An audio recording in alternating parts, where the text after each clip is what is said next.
I decided to start this because I saw that there was a gap in the market. I felt, specifically with the diasporan market in mind, I think there's probably like a trust deficit with regard to people who are outside the country and people who are at home, in terms of Uguti, you know, sometimes you send money and then you hear, Maria so when you actually just want to send people food. So the idea was to create a platform where we could literally just get people who are outside the country to send actual food to people through Nyama or, you know, whatever. And the business started off in the most innocuous of ways, because what we initially were doing at the time was we'd go out to far-flung rural areas like Umzarabani, you know, Kaitano, like Mkumbura, very far, Hurunge, Kareresha, all those kind of places that we used to go to. Spend 2 or 3 nights in the bush,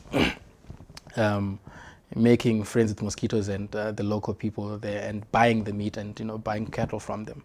So that's what we initially were doing, I think, at the beginning, at the inception of the business, before we even had a name and decided what it was. And we realized that there was actually an opportunity to vertically integrate, as opposed to just being cattle traders.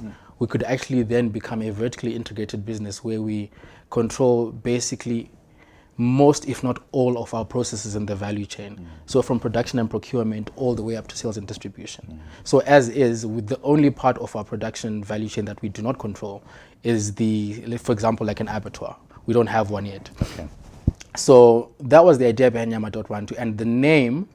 So eventually we're like, look. So before we get to the name, describe for us the entire process of the business. What does it look like? What it looks like right now is that there's a feedlot that is, you know, in the process of being constructed, where we are going to be slaughtering and feeding our own beef and all of that.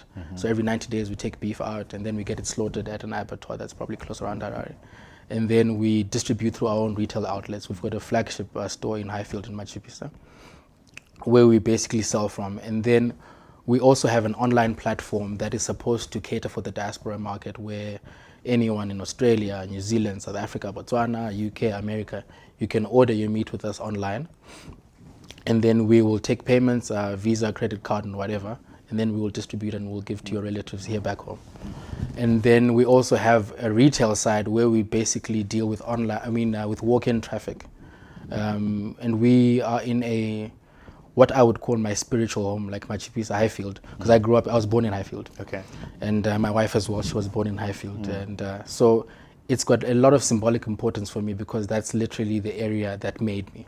So it was very fortuitous, and I think just a sign from God that we needed to be in that space when we got that space.